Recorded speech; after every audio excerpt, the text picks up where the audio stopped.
God bless you, everybody. This is another edition of Total Victory. And today I want to talk to you about a subject that can be a little bit touchy for some people because we're going to talk about money. Yes, money. It's a hot topic, and especially when it's short. Everybody doesn't want to talk about their finances, but it's important. It is important for the people of God to have our finances in order. And hey, listen, everybody comes under financial attack from time to time. There's nothing to be ashamed of. It's just a fact of life. But the reality is that God has called us to be the head and not the tail. He wants us to be above and not beneath. Above what? Above your circumstances, above your finances. Yes, financial attacks do come. They come to everyone, including me. So I want to give you some tips today that you can implement to bring your finances into the best place for you and to help you have faith for your finances. So I want to start off by letting you know that God does not want you to be impoverished. Poverty is a curse.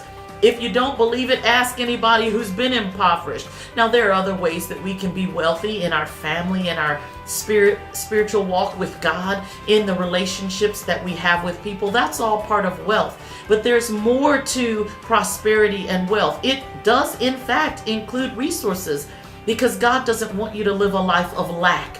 What kind of father would he be if he wanted his children to live in lack and poverty and always being in a position of not having enough? So the first thing I want you to know is that God has a place of prosperity for you. His word says, in fact, in Psalm 35 and 27, that he delights and takes pleasure in the prosperity of his servant. So he wants you whole in your family, whole in your physical body, yes, whole in your finances as well.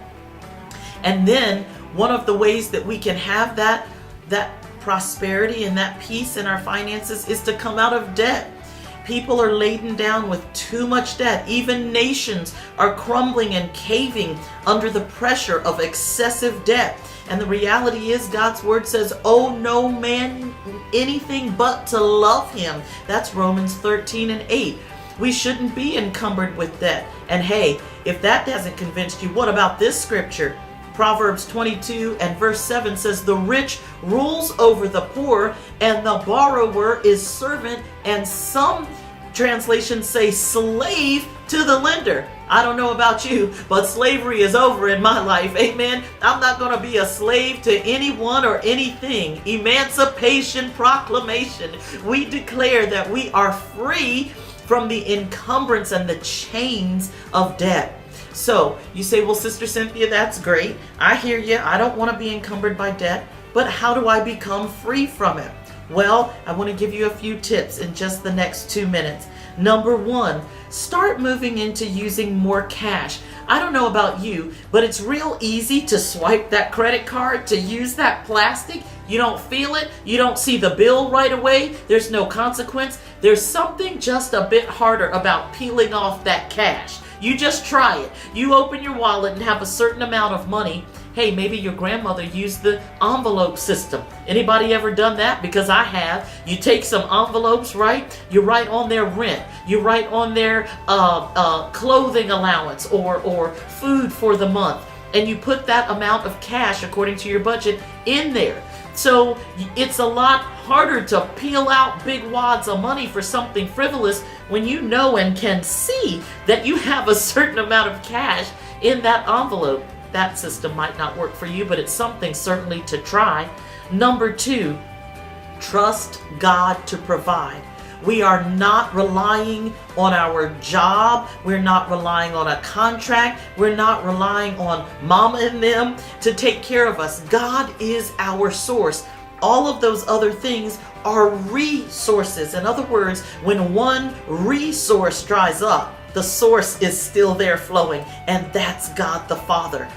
Proverbs 3 verses 5 through 6 say to trust in the Lord with all your heart, and don't rely on your own understanding, but in all your ways, including financial ways, acknowledge him and he will direct your paths. So that leads me to the next point. Let God be your financial partner. ask him for ideas about not only how to save money, but how to make money. Maybe it's time for you to have a yard sale or sell something on eBay. All of that stuff that you've got piled up in the closet that you don't use anymore. I've heard somebody say one man's junk is another man's treasure.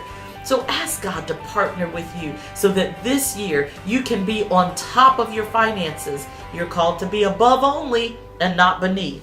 God has said you are the head and never to be the tail. So I hope these financial tips have helped you. I know they've helped me in the past. This is Cynthia Murray reminding you once again, I love you, God loves you, and total victory is yours. I'll talk to you again next time.